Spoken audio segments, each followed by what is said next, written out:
Welcome in to We Gon' Figure It Out. Ugh. So can I be a part of the process? Can I put the No, I can't do that. It's a little awkward, but it's okay. All right. I just wanted to see if I could. I mean, you can join in. All right. Maybe you'll sing next time. Do it one more time.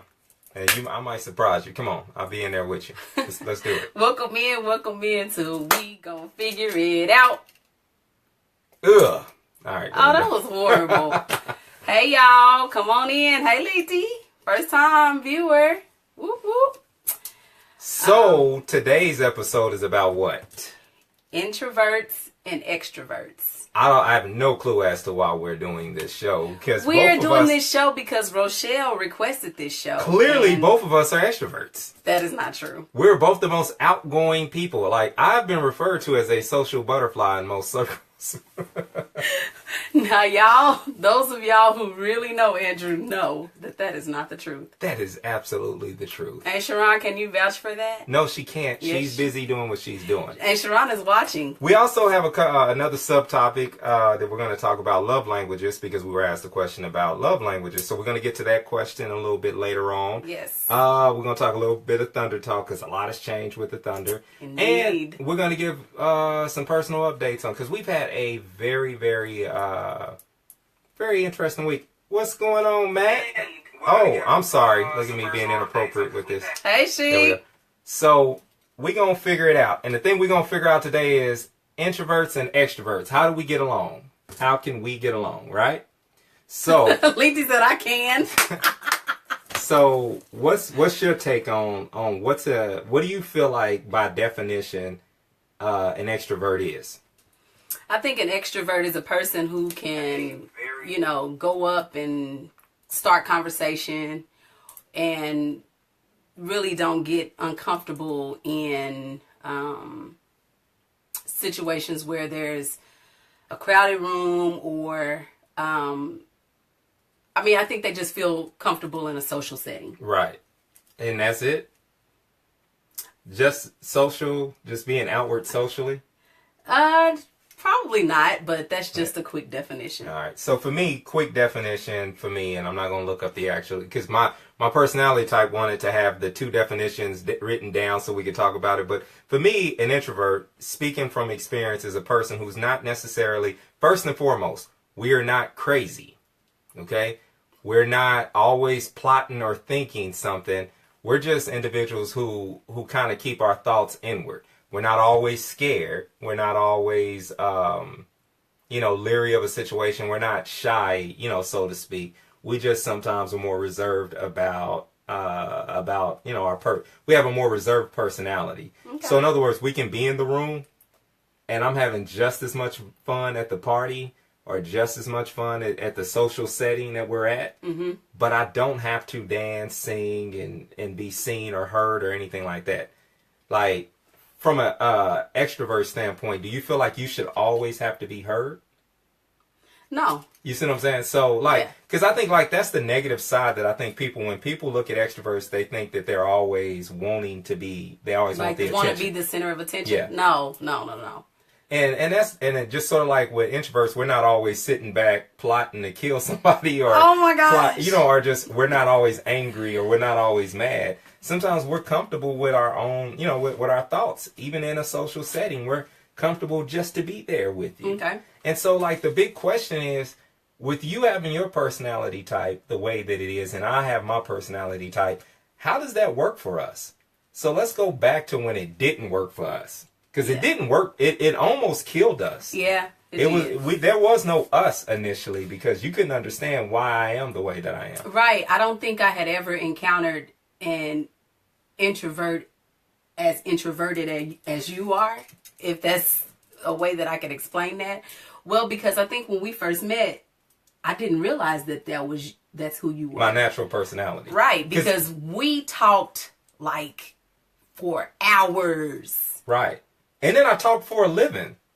Right. So me talking for a living is different because if you're in the room and it's just me and you, boom, we're good. Yeah. The one-on-one. Yeah. But I know it had to be difficult for family and friends of yours to maybe hear me on the radio. Yeah. And then get off the radio and then sit in a room with them and not say much to them at all. Right. So for me, I could imagine that and I'm not saying they were insecure, but my insecurity, if I was in that situation, was like, well, you don't like us, you think you better than us. Right. That would be my thought. And it's like, for me, I never wanted anybody to feel that way. Like, it's just, if I talk for a living, that's just, it was very confusing. Yeah. Okay. Well, yeah. So, yeah. I mean, yeah, and that's thank you for being honest. Yeah. See, she said honestly. Yeah. And I think, and that's the part where the anxiety part of being an introvert comes in, because hey, Justin, JJ.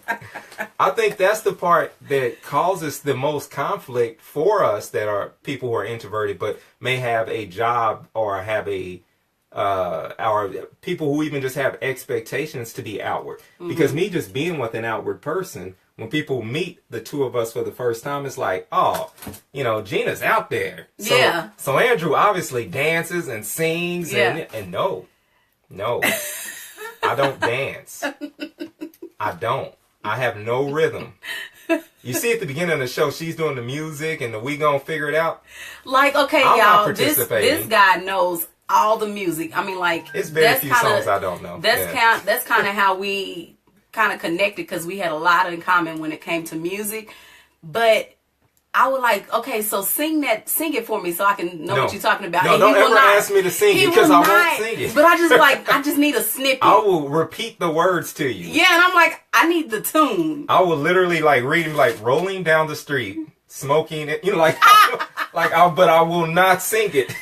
So, now I know you, so my expectations are different. Yeah, and that's usually how it goes. Yeah, people have to kind of once you feel you out. And that's the thing, where we have to understand boundaries in relationships before we form them. Mm-hmm. And so understanding that one boundary, now that you understand something about an introvert, next time you go and you meet a person and you recognize that they're an introvert, then you have to understand the parameters of, all right, I've got to get to know. Danielle. I got to get to know this person. Mm-hmm. I really have to get to know this person and get a feel for them, because they may not outwardly say it. And to really get over that prejudgment, because we all have our own insecurities. Me being an introvert, thank you. Me being an introvert makes me, even though I'm an introvert, I still target other introverts and prejudge them. Really? And that's even though I should understand it, but that's just that's what man does. That's what people do. Right. We fear what we don't understand. And even though I should understand it, it's So that's kind of where, it's kind of a weird thing, but that's one of the reasons why I'm glad we're doing this, because it helps people understand that too. Because if I get in a pulpit, if I get in front of a camera, right. Yeah, I know what to do. Right. But then if I'm just talking in front of you, we can talk. Yeah, so... And I will talk to you, but you have to initiate the conversation with me. That's true. If you initiate it with me, then it's on. You're going to get my opinion. Yeah. So... As an introvert, the mission was physically exhausting. Oh, I can imagine that. Yeah, it was. Yeah. I can imagine it was. And it's still, that's a very social setting. So, yeah. But I think for me, when you first met my family, mm-hmm. and we had never been around family or anything like that, it had just been me and you so we were always talking. So I didn't know that side of you. And so you when took it. Yeah. Because my family is coming and asking me, is he okay? Is he okay? We're and I'm okay. like, introverts are okay. We're not mad. but I didn't know that, because I could, if I had known, going into it, I could have explained, he's just an introvert, or whatever the case, however you would say it. Yeah. But I was like, I don't know. And so I think we got into an argument all the time. Yeah. It was a constant source of insecurities that we always had in our relationship. Yeah. And that's why we're hoping that we help people with this and define these things, because if you're going into a relationship, understand and know that about your partner, because it was a deal breaker for us. It was always an insecurity in the back of my head, mm-hmm. that you were prejudging me. So I ended up having social anxiety amplified in my life, where I couldn't go anywhere with you without thinking, okay, what does she expect from me? Right. And in my head, I'm like, I can't do the jig. I can't do the song and dance. Yeah. But I felt like I was letting you down if I didn't, Right. I think for me, because I always wanted, everybody to be accepting of you and to know you as I knew you, and right? And so when I wouldn't get the response that I was looking for, it always boils back down to my own issue, really, so to speak. But I can own that now. But it would cause me anxiety because I wouldn't want to bring you around my family. But then that would leave me. I didn't want to leave you by yourself either. Yeah. And so I was in a weird place too. Always still invite an introvert. Always still invite them, because and get past your own thing. So if you get there, don't feel like you got to babysit them, but still invite them, because that's one of the loneliest feelings in the world. Because that is part of how I grew up. Because my siblings were older than me. Yeah. And so all of my friends were real social. And when they went out and did their thing, they kind of just assumed I didn't want to be bothered. Right. And so I've never really, but for me, you want to still be invited. You still want to go out there. That's a good question. For me, one of the easiest ways that I got comfortable to try to get myself in with your family was I love the kids. And so they didn't have a preconceived notion of me. They just knew me, and still, too, it doesn't matter if I'm quiet or not. Those kids still recognize me as their uncle. When me and you weren't together, I was still their uncle. Yeah. So, I don't, so for me, I miss being, they're all grown now. I can't take them to the Martin Luther King parade anymore. But, that was my thing. We weren't even together, and I took them. Yeah. And so, because kids didn't reject me. Kids didn't have a judgment. They didn't ask me if I'm all right. If they wanted to play, they asked me, hey, come play with me. Right. And that was a way that I began to feel comfortable. What's the question? You said it was a good question. Sheik said, let me see if I can scroll back down a little bit. I missed it. Oh, there it is. I think it helps to know how to make an introvert feel comfortable. So do we just hug you without speaking, or is it don't touch head me. nod? Or is a head nod enough? My kid is also introverted, and I want her to be understood as well. No, I can't. When I say don't touch me, that's just the Kansas City and me. But no, I would say you just have to know, and that kind of goes into what we're saying earlier, or what we're going to talk about here in a minute, is understanding individuals' love languages too, because love languages aren't just for married relationships or anything like that. They're also for your relationship with your children. You have to also learn your children's love language. Right. And so it's just they have all the books. Yeah. So meeting each individual where they are and figuring out what's the best way to affirm them or make them feel good is the best thing I could say. And I would have to say the biggest mystery for most people is, how do you really get to the heart of an introvert? But I challenge, before we shift the conversation, to really, let's reveal some things about who you are as an extrovert. Because like I said, there's always this preconceived notion that they're going to be all right. Because they may wear their sleeves on their, they may wear their feelings on their sleeve and they may put it out there. But that's not always true, though, is it? Right. That's not always true. So I was hoping you was going to go deeper in there, but now you're going to introvert on me. I'm sorry. But no, I guess what I'm saying is, what I've learned from being with you is that it's not always what meets the eye. It's not always the quick, okay, she seems like everything's together. Right. Sometimes it is a deeper more emotional thing going on there that you don't know how to articulate, that you don't know how to put a language to. Yeah. I think for me, I can show tendencies of being an introvert as well. Right. It's not always that I'm extroverted or always want to be at the scene, because the other night you wanted to go to the movies and I was like, nah, I just don't. I'm not feeling it. You know what I mean? And so I think everybody has introverted ways and extroverted ways. Yeah. Hey, Sharon said that is a KC thing, because I do not like uninvited hugs and stuff. And so that was odd for me, because I'll tell you this.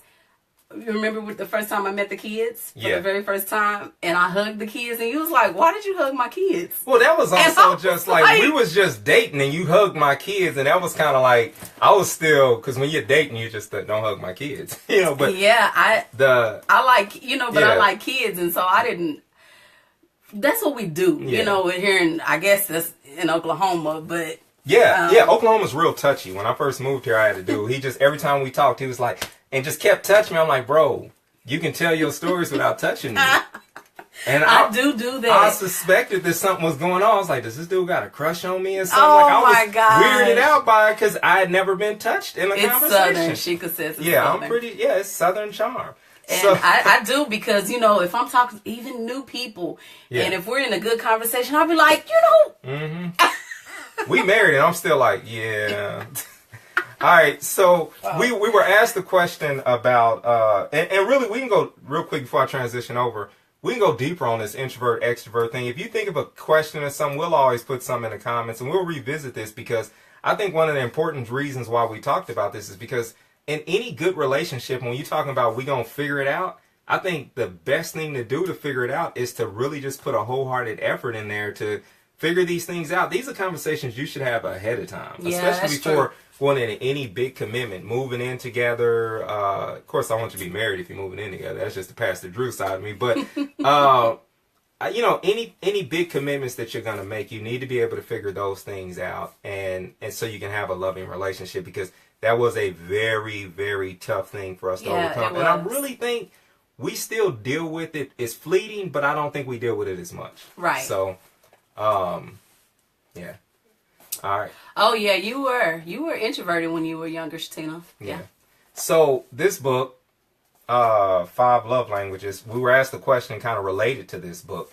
And it's one of those things where we'll give a breakdown on what it is just because I think it's a known book in a circle, especially amongst Christians. Yeah. Like, and but not married. everybody or married people, but they have a series of books pretty much for everyone. Me too, Chic. And so, what would you say is the basis of this term love language? So just in case people are watching this and have not dived into that part of the culture. Okay. So I think the basis of the 5 love languages is really stems from 5 personalities. And what it does is it just tells you how to communicate with your partner. Yeah. And gives you suggestions and things on how to deal with or be in a relationship with a person who has certain types of love languages. All right. So here's the 5 right there. So the 5 are words of affirmation, quality time, receiving gifts, acts of service, and physical touch. So I can piece all of those into being one thing. So, but for you, we took a test on this a while back. yeah, it was a And while what was ago. yours? What was yours that you can remember? I believe that my first one, because you get pieces of all of them, but the number one thing for me, I believe at the time, and I think they change over time. Yeah. But mine was words of affirmation. Yeah. And quality time with me. And so for me, I think me wanting to spend time, like, and that goes with the introverted, nature. Mm-hmm. Like, so you can give me a gift and I'll be okay with that. Right. Acts of service, once again, I'm okay with that because my nature is I want to do everything anyway. So if you do something for me, I'm going to be uncomfortable. And Yeah. so physical touch, I absolutely, hey girl. Hey. Hey. So for me, words of affirmation, I live a very affirmed life. Like no matter where I go, people always, I've never really had a lack of that in my life. Mm-hmm. So quality time is one of the things I have had a lack of. So for me, Okay. I naturally gravitate toward needing quality time, Okay. so that's where our love of basketball, our love of watching television, as bad as it may seem, because I teach my men to always be out and be active. Yeah. But that's a quality time. The quality time is sometimes if it's just sitting on our butt, it is what it is. Yeah. I like being able to do that. But I think it would be good for you if I got involved in some of your the work, physical activities. The work, well, yeah, but see, and I think that's, and just as a side, and we're not going to go too far. We're going to answer the question we was asked last week. But here's the thing to know about me. Kind of as a coach or when I do things, I expect a certain level of I have no sympathy. So if you tell me it hurts, I'm going to be like, keep running. Yeah. If you throw up, I'm going to be like, it's all right though, ain't it? Now let's keep going. Which is why I do not work out with him. I can't. Yeah. And if you work out with me, that's what I'm going to do. Like if we run 3 miles out, I expect us to run 3 miles back in. That's the whole point. We gonna get it in. And so that's where I'm like, don't come with me. That's where I just use the whole, hey, I'm not gonna be received in my own home type thing.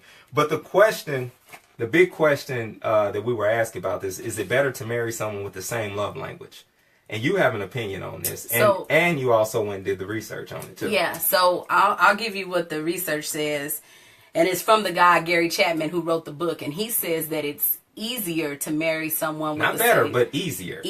Yeah. To marry someone with the same love language, because you guys speak the same. So what pleases you also pleases the other person. Right. So that does make things easier because y'all talk the same. But for me, I think it's better to have someone with a different love language than you, because it stretches you. And if you're not growing or stretching or learning or doing those things, then it's stagnant. You don't really, you can't grow. Yeah. So that's why I think it's good to have a balance there of different love languages for the spouse.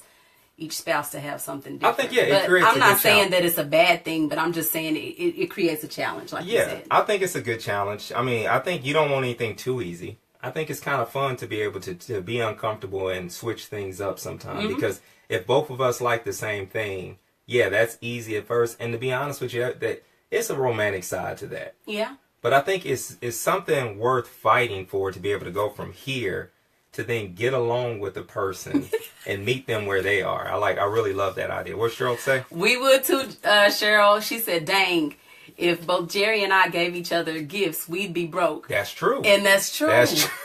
See, because Andrew and I are like that, and I like gifts. Yeah. And so, but if we were, I am happy to be the gift receiver too. But if we did that, we'd be in trouble. Yeah. We'd be in a world of trouble. We'd overspend and, be in debt and everything else. So you're right about that. Yeah, and that's a good point. I mean, we could go through each one and kind of break down why it would be bad or why it would be good to have those things alike. And I just think at some point it's always worth meeting a person with their love language, at their love language, not just only learning to speak it for them, but really getting to a place in your heart where you enjoy doing some things for them and understanding their point of view. And I think often in marriage and in relationships, we don't make a point to get comfortable with another person. Yeah. To really just say, all right, I'm not only going to just get along with you, but I'm going to actually like getting along. Not because I was told I have to get along, but we're going to really, really we're going to figure it out. And don't you like how I always implement the name of it into it somewhere? I like it. I love it. All right. So I want to before we talk about Thunder Talk, is that good? Are you good on this one? I think I'm good. Before we talk about Thunder Talk, I want to go personal real quick. Okay. This has been a very fun week. Past 2 weeks, really challenging. A couple of really personal things have been going on, but God has really shown us a lot of different things. Yes. And so one of the things that I wanted to, just God's provision is good, like how he can open up doors in different directions. And we found this I call it the unicorn house. Why do you call it that? Because we've been looking for a house at one particular rate. Or at least I know I've been looking at a house at a particular rate that's going to allow our mortgage to be about where our rent is now. And we found a house that was just it was in the right neighborhood, the right price, everything. And right before, when we go to put the offer in, and they was like, yeah, but the house got some land issues, some tilting issues, structural issues. Mm-hmm. And so I thought we were going to go through and have we were going to be the anomaly. We were going to have that one process that was going to be smooth. Yeah. And it didn't quite work that way. So now we're in the process. Even after we leave here, we're going to go look at another house. Right. But that and just a whole lot of other things that have been going on with family members and other people. That it's just been a really great time. So I think for me, I wanted to stop before we start talking Thunder Talk and just encourage everybody. Where you're weak, he is strong. And so live your life out loud and let your weaknesses hang out, because like we were talking about, I'm an introvert, she's an extrovert. The cool thing about that is that's a weakness to some people. But look at the strength that God gave me. So where I'm weak, he's made me strong. He's given me something to be stronger. And so it may not be in the form of a relationship that he sends it, but remember that you always have the capacity to find strength and to be strong in those things that you view as weakness. I got a chance this week for a lot of people to affirm how they feel about me as a leader. A lot of people told me a lot of different things, and I always discounted myself in a few different positions because of my lack of education. But I had a lot of people like really tell me, no, I'll follow you.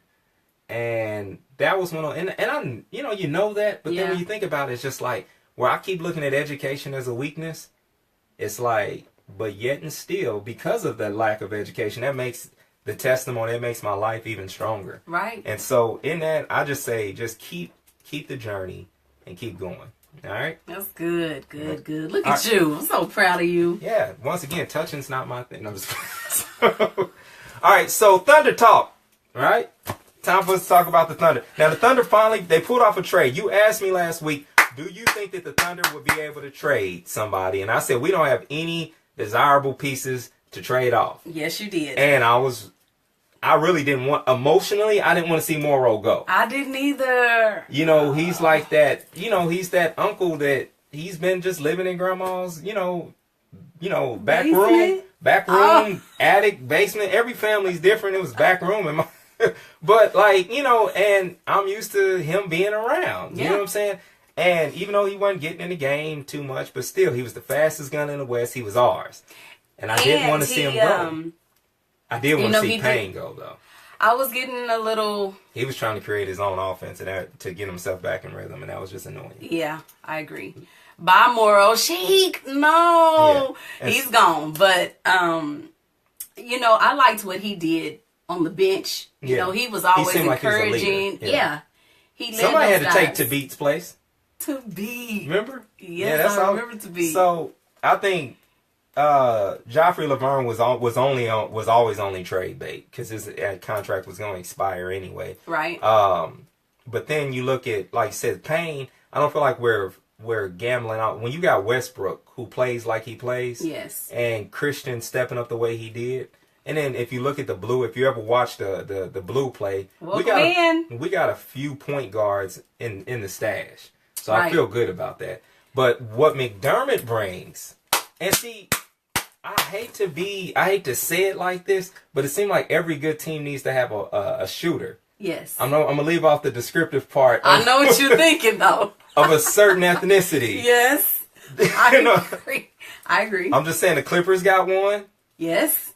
Ready? Yeah. So see, and I just was pointing out who the Cleveland Cavaliers got one. They traded one for another one. Kyle Korver. Yeah. So I'm just throwing that out there. Yes. So, but point is, I think I'm excited because McDermott is more than just a 3-point player. He can be explosive, especially if he catches a mismatch. Yes. So if you get a small shooting guard or a small point guard, switched off on him, he can take advantage of that. Yes, we saw that the other night. Yeah. Yeah. And so, but I think Taj Gibson is a big pickup. Bye, y'all. Yeah, see, that's why I said it, because as soon as we start talking Thunder Talk, I know the relationship people kind of leave. Yeah. So, and it's all good. We love y'all. So the main thing for me is Taj Gibson. So here's the question I got for you. Do you think he eventually gets inserted into the starting lineup and then we put the rookie on the bench? Do you think we eventually what we're doing with Sabonis, does that project end now, or do you feel like I'm thinking that they're going to have to see a little bit more from Taj first. Yeah. He just needs to get adjusted, but I think so because he really does offer more points. His first game, he had 12 points. Right. So I'm thinking that maybe he can be a starter. Yeah. And I think the way people try to stretch their forwards now, I think you got a situation where Taj Gibson has more length and he's quicker and he can go out there and won't get taken advantage of. Right. And so when a team stretches on us, we can actually go out there and play with them with the Taj Gibson. And you see they had to take Sabonis out because Anthony Davis just totally destroyed him. Yeah. And we needed that veteran. Well, and then, last night's matchup, thank God that, DeMarcus Cousins is DeMarcus Cousins. Yes. Because he found they out. could have completely destroyed us just based off the fact that those two people already give us the blues anyway. That's true, but they don't really have. It seems like they were the only ones scoring though. Yeah, they don't get their team involved or something's going on with their team. Yeah.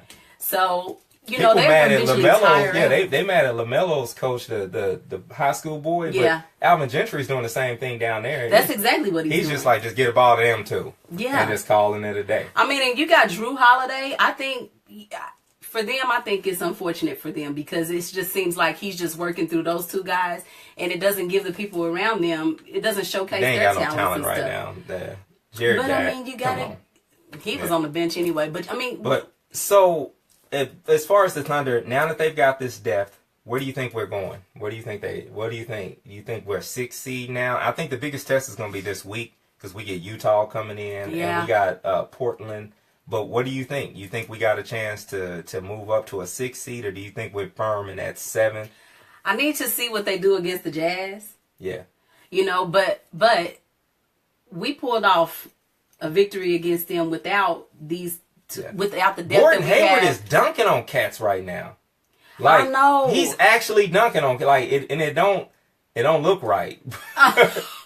But he's getting it in. Yeah, he is. But you know, I want to see what our depth looks like against you know, a team that's a playoff contending team. Yeah, because Utah definitely is right. They're more the truth than people want to admit. Yes. Yeah. So let me see what that game looks like, and maybe we can answer that question. Yeah, next week.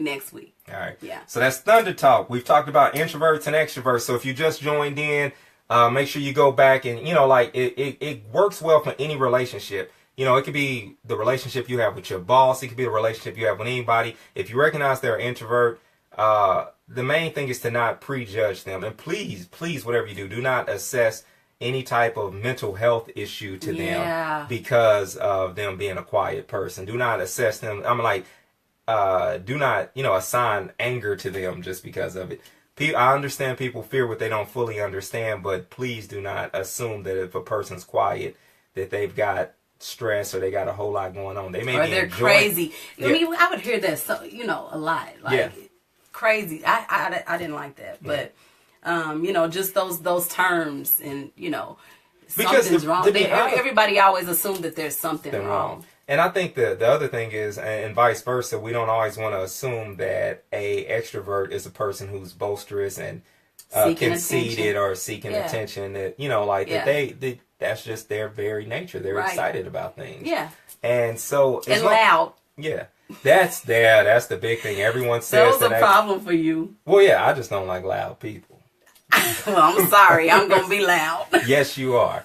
And so we'll watch the game in 2 separate rooms sometime because you're gonna be loud. That's right.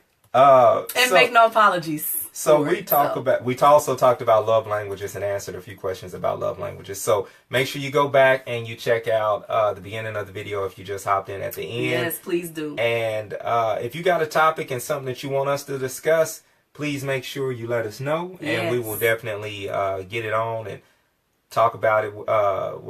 And so we'll wait on you guys before we announce what next week's topic is, because I'd rather do what people want to hear. So we're going to talk about those things a little bit later on. So as for right now, that's it. We done figured something out. We did, I think. Or we helped somebody figure something out. So there's Raw Dog in there. Hey, Raw Dog. He's a bully. I am not a bully. I can hear him saying it. Shout out to Bit Marine. All right, so that's it. That's it. Love y'all.